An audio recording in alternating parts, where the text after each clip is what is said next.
السلام عليكم ورحمة الله وبركاته. إن الحمد لله نحمده ونستعينه ونستغفره ونعوذ بالله من شرور أنفسنا وسيئات أعمالنا. من يهده الله فلا مضل له ومن يضلل فلا هادي له. أشهد أن لا إله إلا الله وأشهد أن محمدا عبده ورسوله. يا أيها الذين آمنوا اتقوا الله حق تقاته ولا تموتن إلا وأنتم مسلمون. يا أيها الناس اتقوا ربكم الذي خلقكم من نفس واحدة وخلق منها زوجها وبث منهما رجالا كثيرا ونساء واتقوا الله الذي تساءلون به والأرحام إن الله كان عليكم رقيبا. يا أيها الذين آمنوا اتقوا الله وقولوا قولا سديدا يصلح لكم أعمالكم ويغفر لكم ذنوبكم ومن يطع الله ورسوله فقد فاز فوزا عظيما. أما بعد فإن خير الحديث كتاب الله وخير الهدى هدى محمد صلى الله عليه وسلم وشر الأمور محدثاتها وكل محدثة بدعة وكل بدعة ضلالة وكل ضلالة في النار. Hadirin jamaah salat maghrib yang saya muliakan, kita lanjutkan pembahasan kita mengenai rasa takut kepada Allah Subhanahu wa taala. Kita sebelumnya membahas surat Al-Ankabut ayat 10. Seperti yang kita sebutkan, bahwasanya surat Al-Ankabut ini diawali dengan ayat yang kedua, ahasiban nasu an yutraku an yaqulu amanna wa hum la yuftanun. Apakah manusia mengira orang-orang yang beriman setelah mereka mengucapkan kami beriman, apakah mereka mengira bahwasanya mereka tidak diuji sama sekali? Maka pada ayat yang ke-10 juga seperti yang sudah kita sebutkan, Allah Subhanahu wa taala menyebutkan hal yang serupa. Wa minan nasi man yaqulu amanna billah fa idza udhiya fillahi ja'ala fitnatan nasi ka'adzabillah.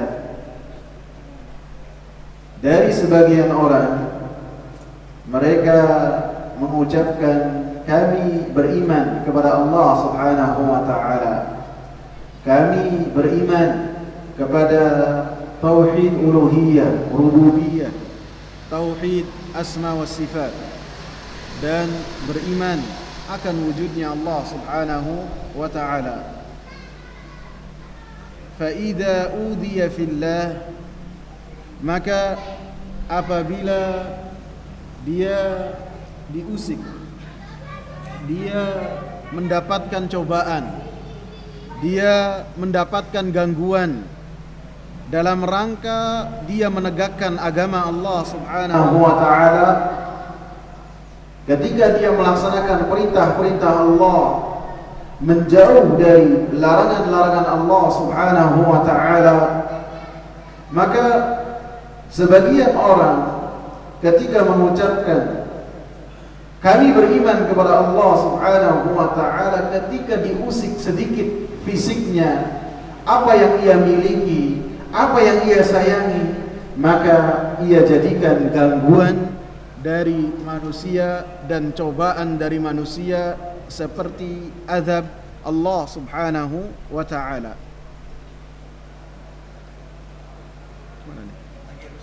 Lagi rusak ya.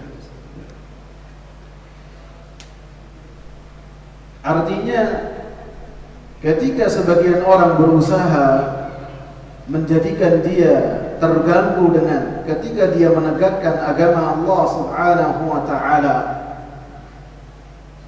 sebagian orang berusaha untuk menjadikan dia menjauh dari jalan Allah Subhanahu wa taala, maka ja'ala fitnatan nasi ka'adzabillah, dia menjadikan cobaan dan gangguan manusia seperti azab dari Allah Subhanahu wa taala. Artinya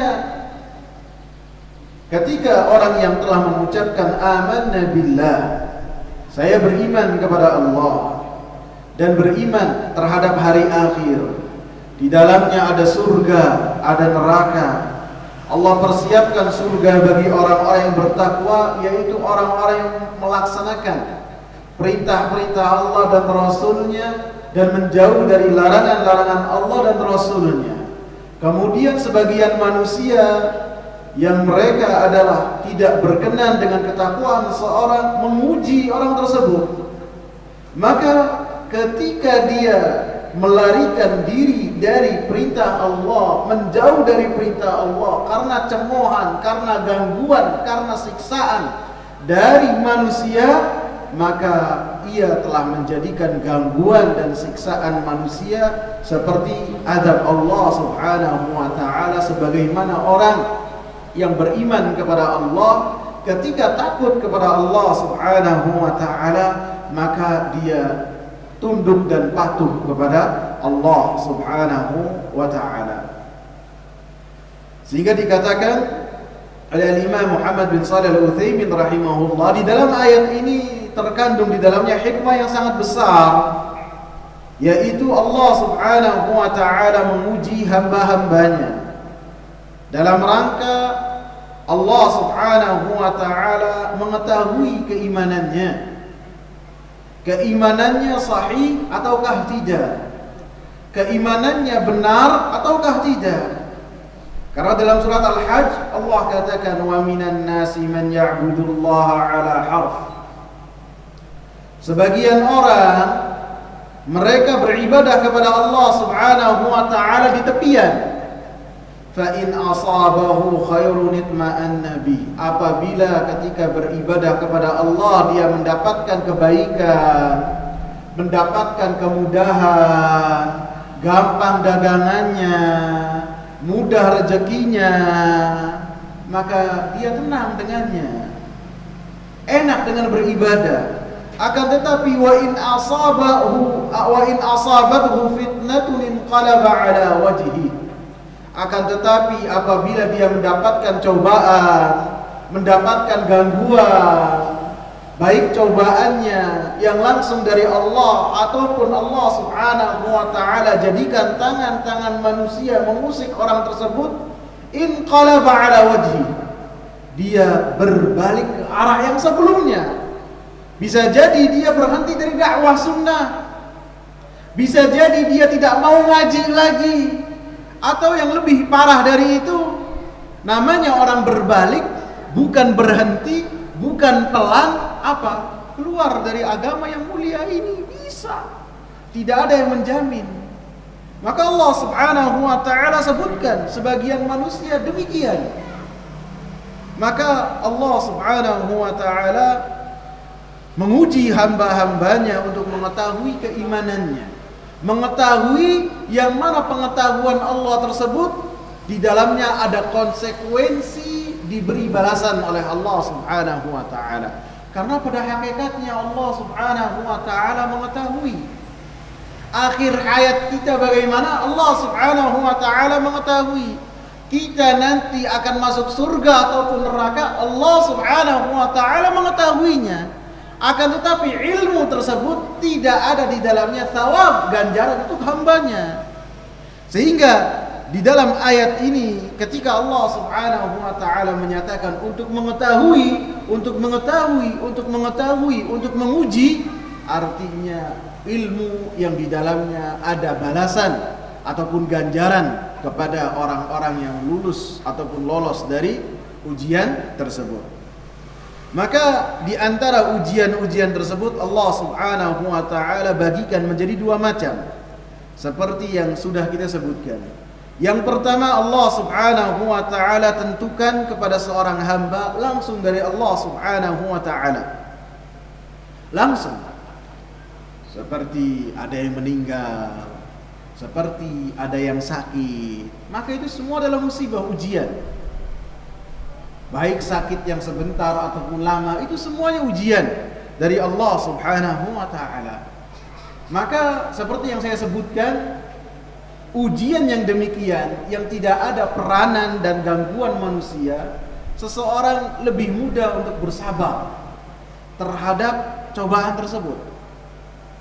Allah Subhanahu wa taala katakan, wa basyiris sabirin, berilah kabar gembira kepada orang-orang yang sabar, alladzina idza asabatuhum musibatun qalu inna lillahi wa inna ilaihi raji'un, yaitu mereka apabila mendapatkan musibah mereka berkata, inna lillah, kami itu milik Allah, apa yang ada di tangan kita milik Allah, wa inna ilaihi raji'un, dan kita akan kembali kepada Allah Subhanahu wa taala. Kita semua akan kembali kepada Allah Subhanahu wa taala, dan itu adalah suatu kepastian, suatu yang pasti. Sebagaimana antum pasti sekarang melihat saya berbicara, maka kematian adalah suatu yang pasti. Kita semua akan mati. Akan tetapi kematian itu bukanlah yang semua setelah kematian selesai perkara tersebut, bukan. Akan tapi wa ilaihi raji'un, kita pun wa inna ilaihi raji'un, kita pun akan kembali kepada Allah. Bukan sekedar kembali, akan tapi kita mempertanggungjawabkan semua amalan yang telah kita lakukan. Kita akan mempertanggungjawabkan apa yang kita lakukan, apa yang kita katakan. Yang halal saja kita pertanggungjawabkan, diperiksa, diteliti. Bagaimana yang haram? Maka semuanya diperiksa dan dihisab oleh Allah Subhanahu wa taala. Maka orang-orang yang sabar mendapatkan kabar gembira dari Allah Subhanahu wa taala. Tentu yang sabarnya adalah yang pertama kali terjadi musibah tersebut, dia langsung sabar. Langsung sabar. Ketika dia mendapatkan musibah, langsung dia mengucapkan inna lillahi wa inna ilaihi raji'un. Lisannya bersabar, tidak berkata-kata yang dimurkai oleh Allah, tidak memaki, tidak mencela. Dia jaga lisannya. Kemudian hatinya pun ia menerima ketentuan dari Allah Subhanahu wa taala. Ia yakini bahwasanya itu semua telah ditentukan oleh Allah Subhanahu wa taala 50.000 tahun sebelum diciptakannya langit dan bumi. Kemudian anggota badan pun harus bersabar. Tidak boleh seseorang ketika berduka ataupun ketika dia menunjukkan mendapatkan musibah, dia menarik ataupun menyobek bajunya, dia menjambak rambutnya, maka itu semua tidak boleh. Bahkan Al-Imam Al-Albani rahimahullah, beliau menyebutkan dalam kitab Ahkamul Janaiz, beliau mengatakan pada dasarnya ketika seorang memanjangkan jenggot itu adalah suatu sunnahnya Rasulullah, dicontohkan oleh Rasul dan kita diperintahkan oleh Rasulullah sallallahu alaihi wasallam. Akan tetapi ketika seseorang mendapatkan musibah, ujug-ujug dia membiarkan dagunya lebat dengan jenggot, karena apa?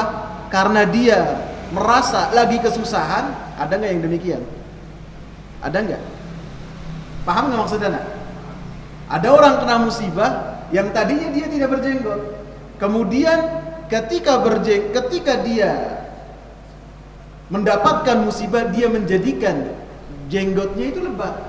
Bukan karena itu adalah sunnah Rasulullah, akan tapi karena apa? Menunjukkan dia berduka, dan lagi susah. Ada nggak yang kayak gitu? Maka yang demikian bukan sunnah, dan ini adalah bid'ah dalam seseorang melakukan bersabar atau berduka cita. Paham nggak? Padahal sama-sama membiarkan jenggot. Akan tapi apabila tujuannya salah, niatnya salah, maka ini adalah yang satu ini adalah kewajiban, yang satu ini adalah bid'ah. Tidak boleh. Dan itu semua harus terjadi ketika awal terjadinya musibah. Awal terjadinya musibah. Karena ada seorang, ketika Rasulullah lihat seorang ibu, dia menangis di kubur anaknya. Maka Rasulullah nasihati ibu itu. Isbiri, sabarlah. Maka ibu tersebut mengatakan, ilaika anni fa innaka lam tusab mithla musibati. Pergi kamu, karena engkau tidaklah mendapatkan apa yang saya dapatkan. Artinya si perempuan ini tidak mengenal Rasulullah. Artinya Rasulullah ketika bersama dengan para sahabatnya tidak memiliki penampilan yang berbeda. Tidak dengan baju khusus, tidak dengan peci khusus, tidak sama seperti yang lainnya. Sehingga orang yang baru datang ataupun yang jarang bertemu dengan Rasulullah tidak bisa membedakan. Seperti perempuan tadi. Dia mengatakan, ilaika anni, pergi kamu. Rasulullah pulang, disuruh pergi. Pulang. Kalau kita mungkin ngomel-ngomel dulu. Enggak, Rasulullah pulang. Begitu Rasulullah pulang, dikabarin perempuan ini. Yang engkau usir adalah Rasulullah. Kaget perempuan ini. Langsung datang ke Rasulullah sallallahu alaihi wasallam seraya mengatakan, wahai Rasulullah, saya sabar sekarang, saya sabar. Maka kata Rasulullah, innamas sabru fis sadmatil ula. Kesabaran itu bisa didapat ketika baru pertama terjadi musibah. Adapun setelah 3 hari, setelah 4 hari, kemudian dia mengatakan saya sabar, nggak bisa. Padahal pada hari pertamanya dia meratap. Pada hari pertamanya dia teriak-teriak menentang apa yang telah ditentukan oleh Allah. Maka pada saat itu dia tidak bersabar terhadap ketentuan dari Allah Subhanahu wa ta'ala. Yang kedua, ma yuqaddiruhu Allahu ala aidil khalqi min al-idha'i imtihanan wa ikhtibaran. Yang kedua yang dimaksud dalam ayat ini, surat Al-Ankabut ayat 10, Allah Subhanahu wa ta'ala menentukan seseorang mendapatkan ujian dan cobaan dengan tangan-tangan manusia, berupa gangguan, berupa cercaan, berupa makian, bahkan bisa sampai kepada pembunuhan, seperti yang terjadi kepada Nabi Zakaria, Nabi Yahya. Begitu juga Nabi Muhammad sallallahu alaihi wasallam, ashahul aqwal, pendapat yang paling kuat, beliau pun termasuk sakitnya wafat karena diracun oleh perempuan Yahudi. Sehingga selama 3 tahun Rasulullah merasakan sakit dari racun yang pernah beliau makan di daging yang telah ditaruh racun oleh perempuan Yahudi. Maka itu semua adalah ketentuan dari Allah Subhanahu wa ta'ala untuk menguji keimanan seseorang. Apakah dia itu benar-benar menjadikan gangguan dan cobaan dari manusia seperti azab Allah ataukah tidak. Maka dikatakan oleh Al-Imam Muhammad sallallahu alaihi wasallam rahimahullah, al-ayah, di sini disebutkan al-ayah, artinya sampai akhir ayat, sehingga beliau melanjutkan tafsirnya dalam surat Al-Ankabut ayat 10, wala in jaa nasrun min rabbika la yaqulunna inna kunna ma'akum. Orang-orang yang menjadikan cobaan dari manusia seperti azab dari Allah Subhanahu wa ta'ala sehingga mereka tunduk dan patuh terhadap perintah manusia walaupun menyelisihi perintah-perintah Allah, mereka dikatakan apabila datang kepada mereka datang kepada mereka pertolongan dari Allah Subhanahu wa taala, maka mereka mengatakan bahwasanya kami bersama kalian. Artinya apabila kaum muslimin, para sahabat mendapatkan kemenangan, maka mereka mengatakan kami bersama kalian. Awalaysa Allahu bi'a'lama bima fi suduril alamin. Kata Allah, bukankah Allah Subhanahu wa taala yang paling mengetahui di hati-hati ataupun di dada-dada semesta alam. Artinya semua yang di alam semesta ini selain Allah Subhanahu wa taala, baik malaikat ataupun jin ataupun manusia ataupun semua makhluk apapun itu, maka Allah Subhanahu wa taala mengetahui di dada-dada mereka apa yang ada di hatinya, apa yang mereka niatkan, apa tujuan dan kemauannya, maka itu semua tidak akan tersembunyi dari Allah Subhanahu wa taala, dan Allah Subhanahu wa taala yang paling mengetahui apa yang ada di dada mereka. Sehingga dikatakan oleh Imam Muhammad bin Shalih Al-Utsaimin rahimahullah, maka dalam ayat ini ada tahdzir, ada peringatan untuk kita semua. Diingatkan oleh Allah Subhanahu wa taala bahwa kita ketika berbicara agar jangan sampai menyelisihi apa yang ada di hati kita. Jangan sampai kita ketika berbicara menyelisihi apa yang ada di hati kita, di dada kita. Maka yang demikian Allah katakan Allah Subhanahu wa taala mengetahui apa yang ada di dada-dada kita. Ketika seorang mengatakan beriman, padahal dia beriman, Allah Subhanahu wa taala mengetahuinya.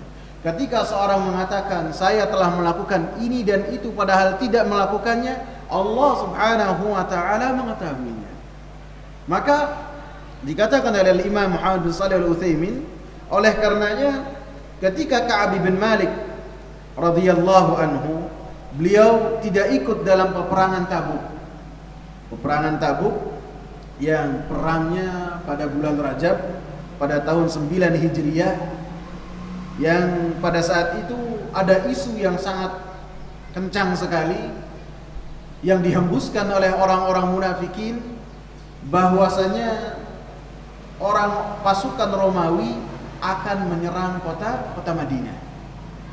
Pasukan Romawi, yang pasukan tersebut adalah pasukan yang sangat terlatih, yang tubuh mereka adalah tinggi, besar, terlatih, akan menyerang kota Madinah. Dan pada saat itu di musim panas yang sangat panas sekali. Musim panas yang sangat panas sekali, nggak tahu bisa sampai berapa derajat. Jadi kalau musim panas shaif, tapi kalau musim panas yang sangat panas namanya ghaidh. Panas yang sangat panas. Nah, itu terjadi pada saat itu. Nah, di musim panas yang sangat panas, korma itu mulai matang. Jadi kalau panasnya itu 45, 49, korma itu tidak matang. Tapi kalau sudah menyentuh 55, 59 panasnya, atau sampai 60, maka kormanya itu enak banget di mulut. Rasanya luar biasa. Nah, orang Madinah lagi enak-enaknya itu di rumah, lagi nunggu. Maka pada saat itu Rasulullah SAW memerintahkan kaum muslimin untuk bersiap-siap menghadapi pasukan Romawi. Karena dari tahun 5 Hijriah, ketika Rasulullah dikepung oleh orang-orang Arab secara menyeluruh dalam perang Khandaq, ketika keadaan takut yang luar biasa, Rasulullah kabarkan kepada kaum muslimin, kepada para sahabat, mulai setelah peperangan ini kita tidak akan pernah diserang lagi. Tidak akan pernah diserang lagi. Kita yang akan menyerang mereka, orang-orang kafir, kata Rasulullah. Dan itu terbukti. Setelah tahun 5 Hijriah, tidak ada pasukan orang kafir menyerang kota Madinah, tidak ada. Bahkan ketika berhadapan dengan negara yang sangat kuat, kerajaan yang sangat kuat, maka Rasulullah Shallallahu Alaihi Wasallam yang menyusun pasukan yang besar, kemudian Abu Bakar bawa seluruh hartanya, Umar bawa setengah hartanya, Utsman membawa harta yang sangat banyak, kuda yang sangat banyak. Maka setelah itu Rasulullah Shallallahu Alaihi Wasallam melakukan perjalanan menuju kota Tabuk untuk menghadapi pasukan Romawi. Nah, pada saat itu Ka'ab bin Malik, beliau menunda-nunda. Emang kondisinya lagi enak di rumah. Nantilah besok persiapannya. Nantilah besok persiapannya. Ini nih kalau besok biasanya nggak jadi. Besok lagi, nantilah persiapan, nanti tanggung pagi sore nanti agak malam besok pagi rada siang habis duhur. Nggak jadi. Sampai Rasulullah pulang, maka Ka'ab bin Malik belum melakukan perjalanan, belum menyusul Rasulullah. Bahkan di kota Tabuk pun Rasulullah bertanya, mana Ka'ab bin Malik?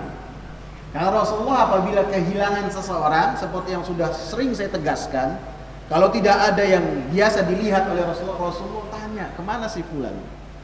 Kemana? Maka Rasulullah tanya, mana Ka'ab bin Malik? Sampai akhirnya Rasulullah pulang, datang ke kota Madinah, maka Rasulullah memulainya datang ke masjid terlebih dahulu. Masuk kota, Rasulullah memulainya masuk ke masjid terlebih dahulu, sholat dua rakaat, kemudian duduk di masjid tersebut, di Masjid Nabawi. Maka semua orang menemuinya, termasuk orang-orang munafikin yang mereka tidak ikut berperang dengan Rasulullah. Maka mereka menyebutkan uzur yang mereka bikin, alasan yang dibuat-buat, tapi Rasulullah mendiamkannya. Maka datanglah Ka'ab bin Malik. Ka'ab bin Malik ini sahabat besar yang pernah ikut Aqabah, yang pernah ikut Bai'at Aqabah ketika Rasulullah masih di Mekah. Beliau pun termasuk orang yang ikut perang Badar, sahabat yang besar. Maka begitu akan memberikan alasan kepada Rasulullah, maka beliau katakan dengan perkataan yang dicantumkan oleh Al-Imam Muhammad bin Shalih Al-Utsaimin dalam kisah ini. Beliau katakan, "Inni qad utitu jadala." Saya itu, wahai Rasulullah, memiliki kemampuan untuk berbicara, untuk diskusi, untuk negosiasi, untuk berbicara. Maka saya memiliki kemampuan yang bagus. Bisa jadi orang tadinya mengira dia benar, apabila Ka'ab bin Malik udah mulai berbicara, dia akan bimbang. Jangan-jangan tadi saya salah. Ini kekuatannya Ka'ab bin Malik. Dia mengatakan demikian. Walau jalastu ila ghairika min mulukid dunya, apabila saya duduk dan berhadapan dengan selain engkau dari raja-raja dunia, la kharajtu minhum bi'udur, maka saya akan keluar dari permasalahan seperti ini tanpa ada bekas sama sekali. Akan saya berikan alasan yang alasannya itu masuk akal dan dia tidak akan menghukum saya. Lakin la aqulu syai'an ta'dzuruni fihi fayafdahuni Allahu fihi.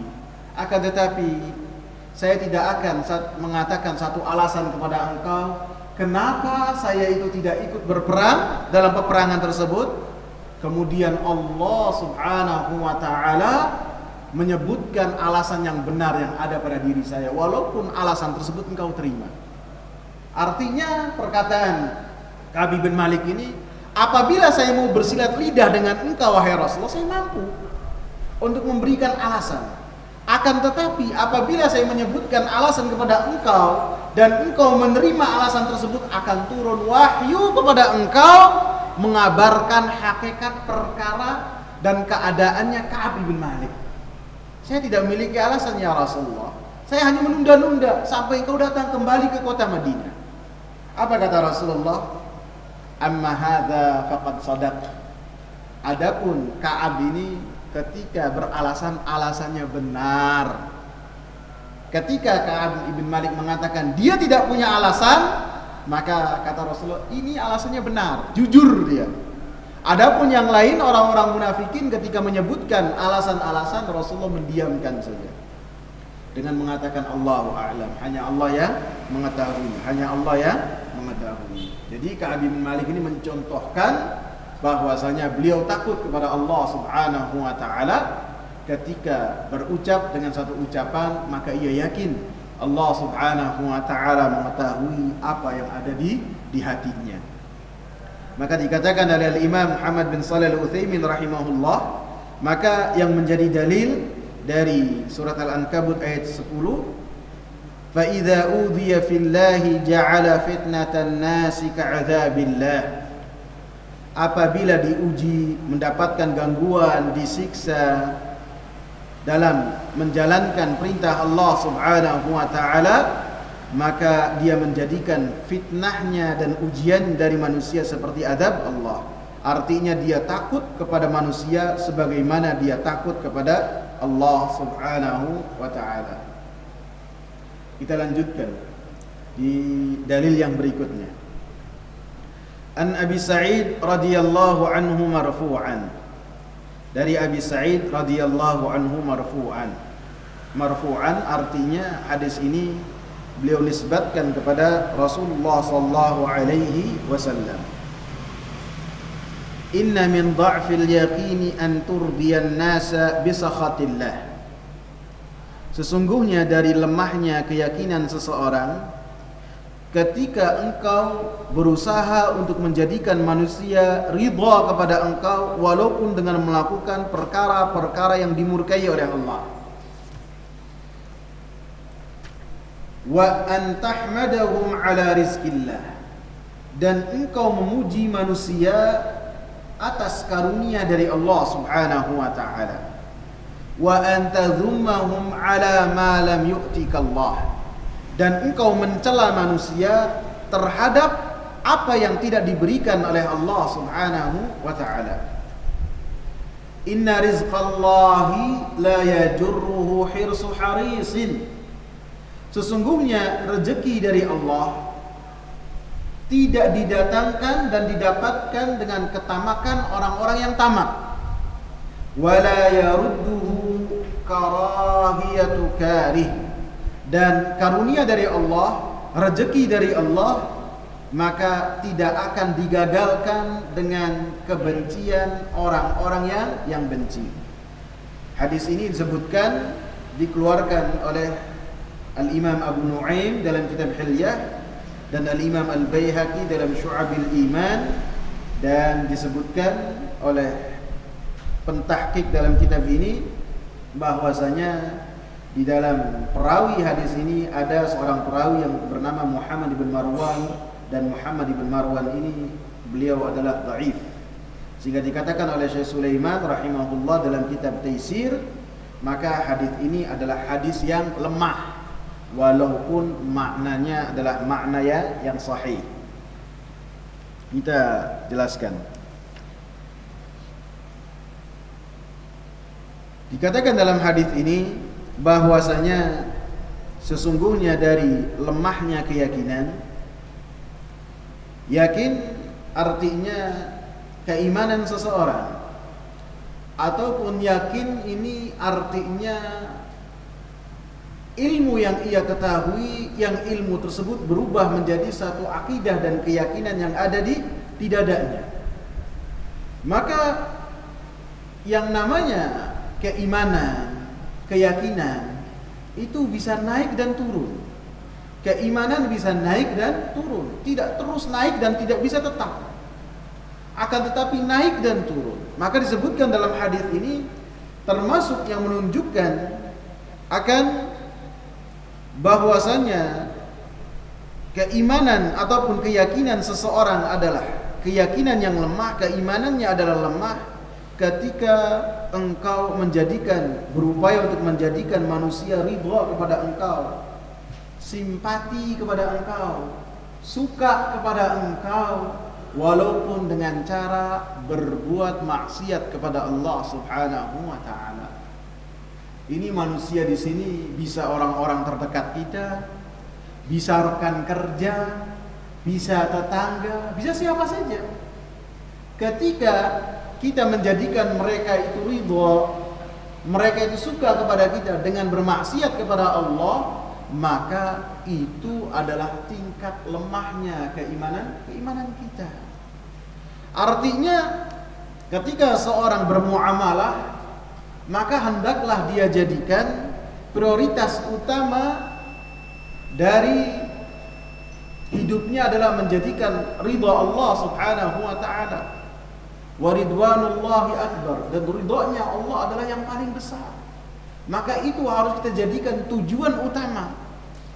Karena seperti yang sudah sering saya sebutkan, termasuk ketika membahas ayat yang sebelumnya, Allah Subhanahu wa taala apabila ridha kepada seorang hamba, maka Allah Subhanahu wa taala akan menjadikan manusia-manusia yang mengenal hamba tersebut menjadi ridha dan suka terhadap orang tersebut.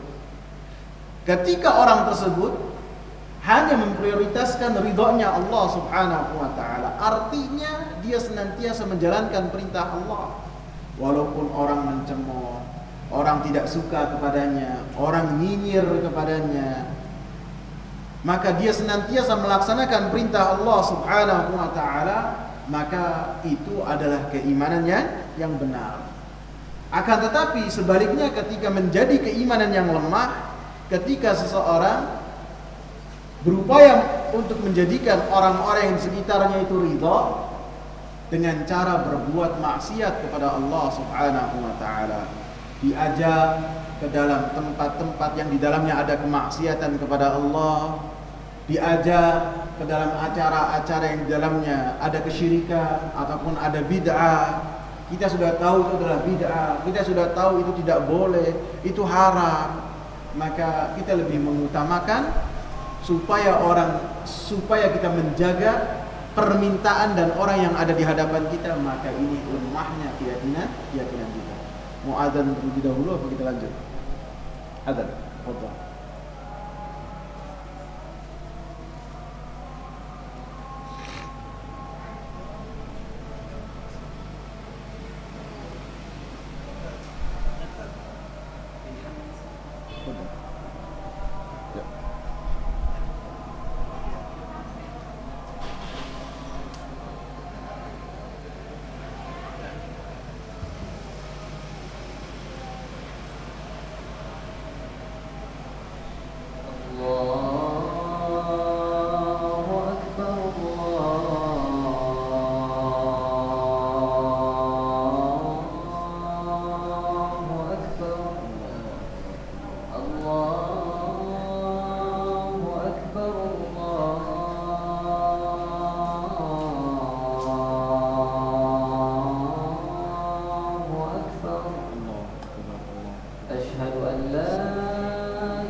حي على الفلاح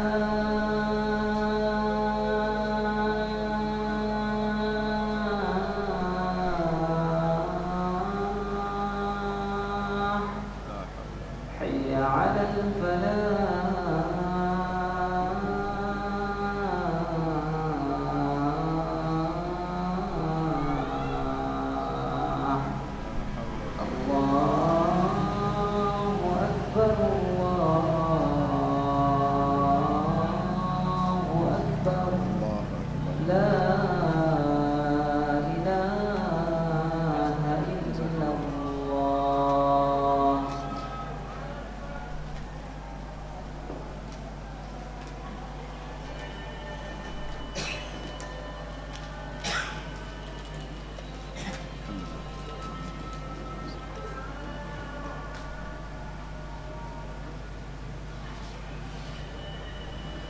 Baik, kita lanjutkan. Nanti poin yang pertama ini anturdiya an-nasa bi sakhatillah akan lebih kita bahas lagi dalam hadis yang berikutnya. Maka kita masuk ke dalam poin yang kedua dalam hadis ini yang menunjukkan akan kelemahan keyakinan seseorang. Wa an tahmadahum ala rizqillah. Engkau memuji manusia atas karunia dari Allah Subhanahu wa ta'ala. Artinya ketika sampai kepada engkau rezeki, karunia apa saja dari manusia, termasuk bentuk kelemahan iman seseorang ketika dia memuji manusia tersebut terhadap karunia itu. Akan tetapi dia melalaikan Allah Subhanahu wa ta'ala yang telah menentukan karunia tersebut untuk dia dari tangan manusia itu. Harusnya ia bersyukur terlebih dahulu kepada Allah Subhanahu wa ta'ala. Ia yakini bahwasanya semua yang sampai kepada dia dari siapapun, baik dengan ikhtiar dia ataupun tidak, itu semua dari Allah Subhanahu wa ta'ala. Sehingga Rasulullah mengatakan ketika membagi, Rasulullah katakan, innama ana qasim, sesungguhnya saya hanyalah pembagi, wallahu yu'ti, dan Allah lah yang memberi, saya adalah yang membagi. Akan tetapi seharusnya ketika seorang mendapatkan rezeki dari manapun, baik dengan ikhtiar dia ataupun dari tangan manusia, baik berupa hadiah ataupun pemberian ataupun lain-lainnya, baik berupa uang ataupun apapun juga, yang harus dia lakukan yang pertama ia memuji Allah Subhanahu wa ta'ala. Ia bersyukur kepada Allah Subhanahu wa ta'ala dengan mengucapkan alhamdulillah, dan ia yakini ini datangnya dari Allah Subhanahu wa ta'ala.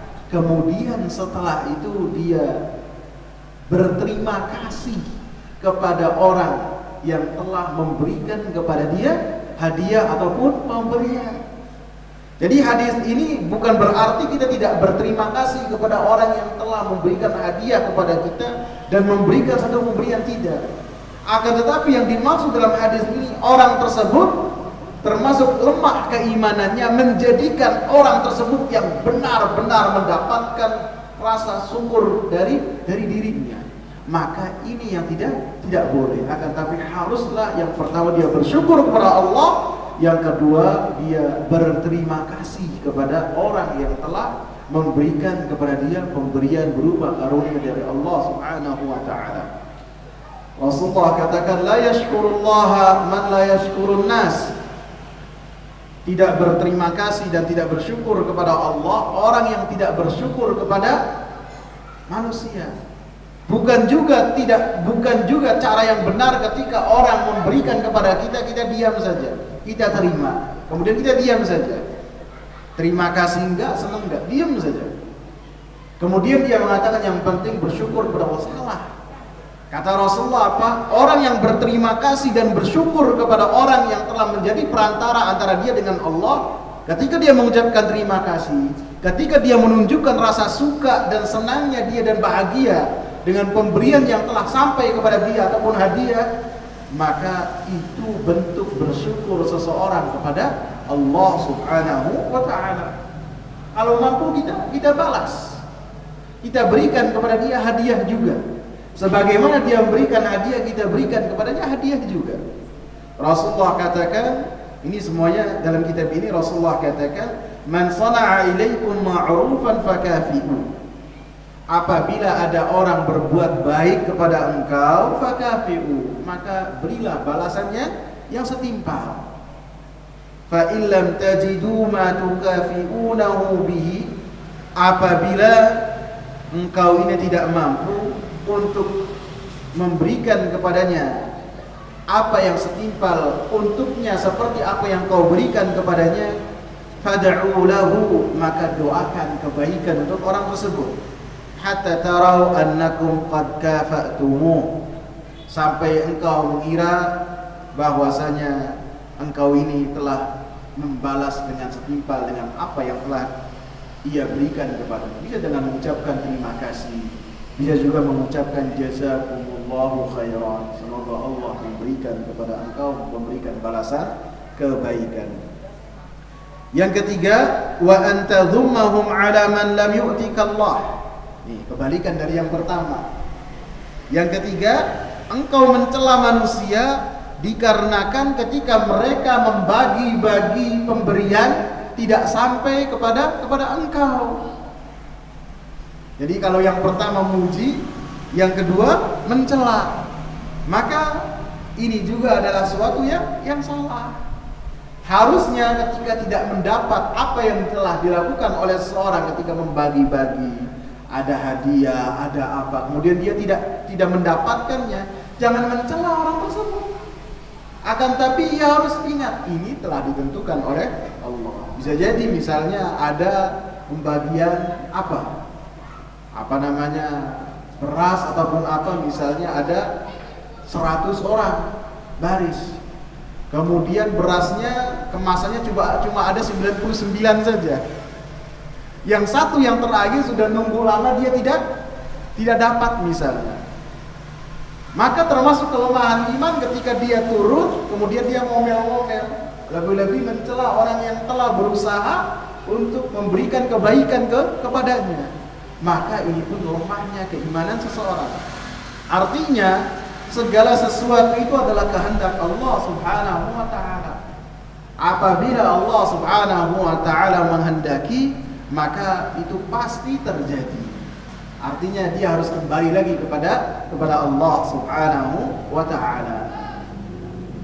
Kemudian diberikan alasannya kenapa, walaupun hadis ini dhaif. Inna rizqallahi la yajurruhu hirsu haris. Sesungguhnya rezeki dari Allah tidak dapat didatangkan oleh ketamakan orang-orang yang tamak. Wala yarudduhu karahiyatu karih, dan tidak akan digagalkan dengan kebencian orang-orang yang membenci. Artinya semua telah ditentukan oleh Allah Subhanahu wa ta'ala. Tidaklah ada setiap dari kita maka kecuali rezekinya telah ditentukan oleh Allah Subhanahu wa ta'ala. Apabila rezekinya telah selesai, maka berarti kematian akan ada di hadapan kita. Bahkan dalam hadis qudsi Rasulullah mengatakan, ya ibna Adam, law anna ahadakum yahrubu minar rizqi kama yahrubu minal maut la adrakahu rizqu kama adrakahu maut. Wahai anak manusia, apabila salah seorang di antara kalian melarikan diri dari rezeki yang telah ditentukan oleh Allah seperti dia melarikan diri dari kematian, maka pasti rezeki yang telah ditentukan oleh Allah akan mendatanginya. Seperti kematian, suatu yang pasti akan mendatanginya. Makanya kadang-kadang ada orang kerjanya sama, cara bikinnya sama, ataupun sekolahnya sama. Yang satu dia dapat uang banyak, yang satu biasa-biasa saja. Ada enggak? Allah yang bagi. Allah yang bagi. Terkadang ada orang yang tidak lulus sekolah, yang lain sekolahnya rajin, dia biasa-biasa saja, kemudian jadi apa? Orang kaya. Ada. Karena apa? Allah yang menentukan. Dan semuanya atas hikmah dari Allah Subhanahu wa ta'ala. Maka dalam hadis ini tentukan bahwasanya rezeki dari Allah Subhanahu wa taala tidak diraih dengan ketamakan seseorang dan tidak ditolak dengan kebencian seseorang kepada kita, akan tapi semuanya telah ditentukan oleh Allah Subhanahu wa taala. Insyaallah pada kesempatan yang akan datang kita bahas hadis Aisyah radhiyallahu anha yang lebih menjelaskan tentang mencari ridha Allah Subhanahu wa taala walaupun manusia tidak suka kepada kita. Semoga bermanfaat. Subhanakallahumma bihamdika asyhadu an la ilaha illa anta astaghfiruka wa atubu ilaik. Assalamu alaikum warahmatullahi wabarakatuh.